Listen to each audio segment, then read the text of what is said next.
Hi guys, and welcome to Journey to Grandmaster. Let me play a 10 minutes game and explain you all of my decisions in the process. Hopefully it's going to be very instructive for you. I'm going to play the Sicilian defense, a very difficult opening to play as black, but people are fans of it because, well, it gives so many interesting opportunities to black. So I'm going to try here to be as active as possible and yeah, use those chances. I'm going to play this e6, a6 variation, a very interesting one, at least I find it.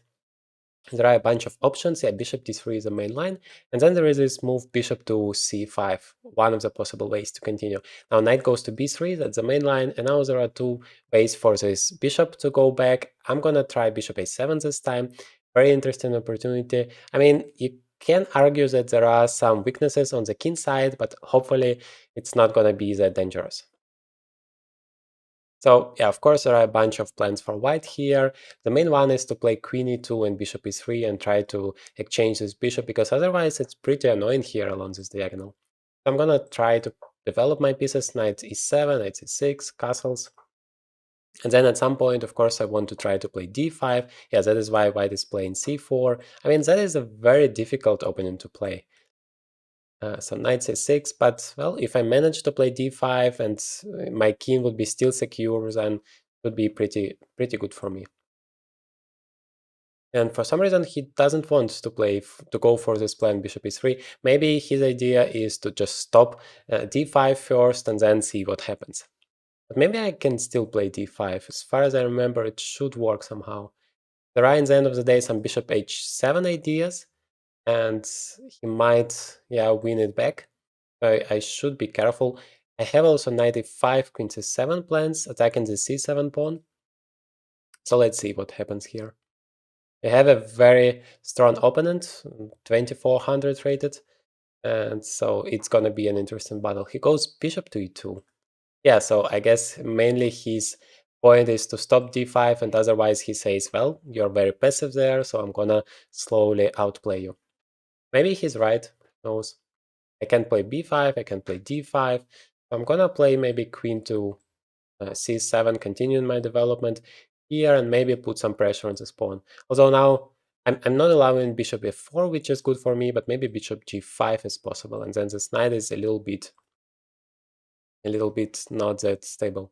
Maybe I can play knight g6, and even knight f4 might be on my agenda. The second knight might come to e5 eventually. c5. That's a very interesting move.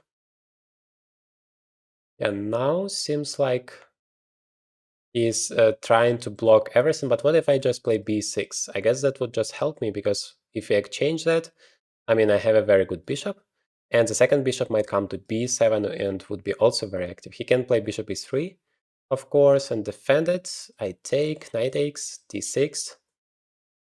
Maybe he can take on a6, but maybe not, because takes bishop takes e3, and then I'm picking up the bishop in the end of the day. Hopefully you can follow this variation. So I'm gonna try b6, because otherwise I'm just too passive. I mean, maybe I'm blundering something like queen to d6 here, offering the queen's exchange, and if I take, then pawn takes, and somehow my pieces are pretty passive. But maybe I can just step back for a second and still attack this pawn, and then maybe bishop b8 to push the queen back. By the way, maybe I should have done it earlier, like instead of queen c7, just knight g6, maybe queen h4, trying to create some checkmating ideas. There are so different plans here, but I really like this approach for black, because really there are different opportunities. Hopefully I can manage to place my bishop on b7, and from there it should be a very, very strong piece. Let's see if he plays queen d6. Maybe I can just play bishop b8 immediately, because if we exchange, doesn't seem like the endgame is bad for me. Although I might have problems along the d file with this d7 pawn. It wouldn't be that simple deal.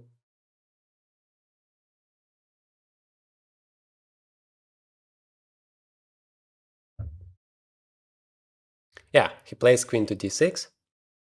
I'm not sure what to do, because I really don't want to go into the endgame. Maybe it's just queen d8 like I planned.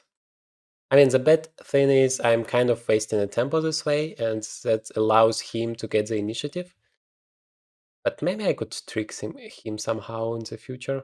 Knight g6, bishop b8, queen to h4, maybe something like that. But he plays, yeah, he's very solid here. Maybe I can play f5, so if he takes, I have knight takes f5, which is perfect.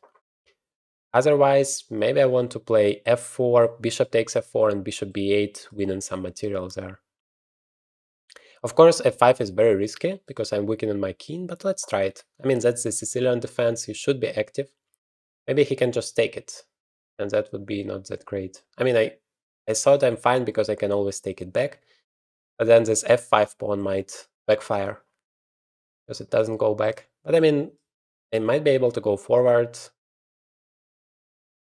In the end of the day, the d7 pawn should be protected with this rook a7, and suddenly I'm protecting the pawn. I mean, in case of exchanges there, and then knight c5 attacking it, I have rook a7. It's always nice. Takes bishop b8, sacrifice on the pawn. Yeah, I don't feel that it's gonna be enough. Like f4 afterwards. Yeah, still doesn't feel enough. Knight g6, queen h4, but he can just play f3 and shut everything down, and I don't see any follow-up. Rook d8. Yeah, but now my idea was to play f4. Because if takes, I have bishop b8. If he goes back, then I'm kind of winning a tempo, and now this bishop is suddenly not that strong. Although maybe it's not a big deal. But I guess that's the main idea. Otherwise, I don't have anything. Otherwise, not clear why I played the move f5. I mean, I'm not sure that it's working for me somehow. Maybe it's just a bad position because, of course, he has a lot of tension here.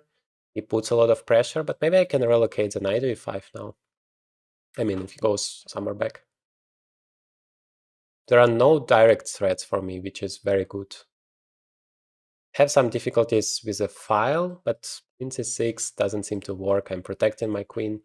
I mean, in case I play knight g6.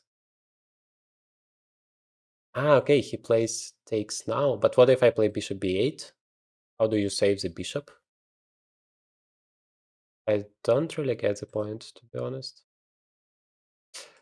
If you play b7, attacking my rook, I can take, queen takes. The bishop is hanging, queen takes, rook takes, bishop c8 back.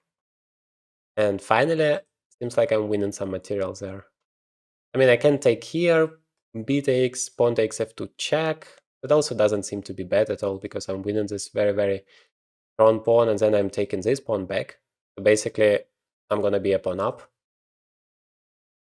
And bishop b8, b7 takes. Yeah, the bishop is hanging. That's a pity. I have to take rook takes, bishop to c8 back. Then maybe rook takes e7 is the idea. Knight takes e7 and bishop c5. Somehow there is a pin, but still shouldn't be bad. I mean, I have an extra exchange. I have an extra exchange for a pawn. Yeah, I'm not sure. I'm not sure which variation to choose. Because here I certainly get an extra pawn. Is pretty much no compensation. Maybe he says that in the end of the day he's gonna get this pawn back. And my stuff is here still very weak. I don't know.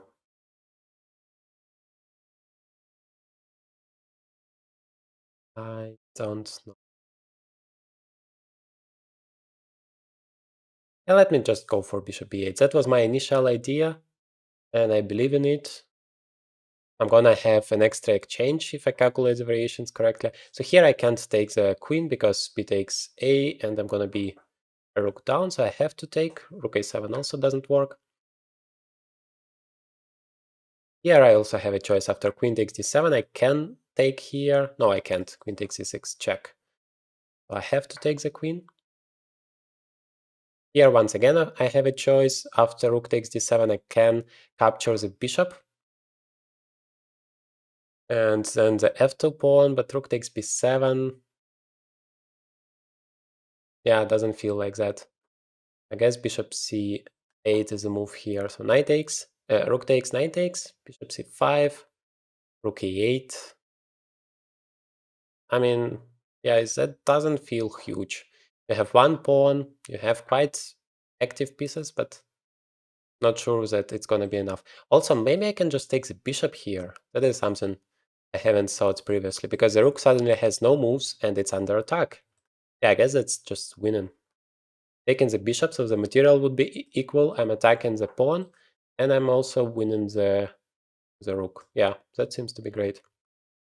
So I felt when I played bishop to b8, I felt there should be something. I felt that at least I have an extra exchange there if I just take it back, and otherwise, yeah, I'm also winning the rook here.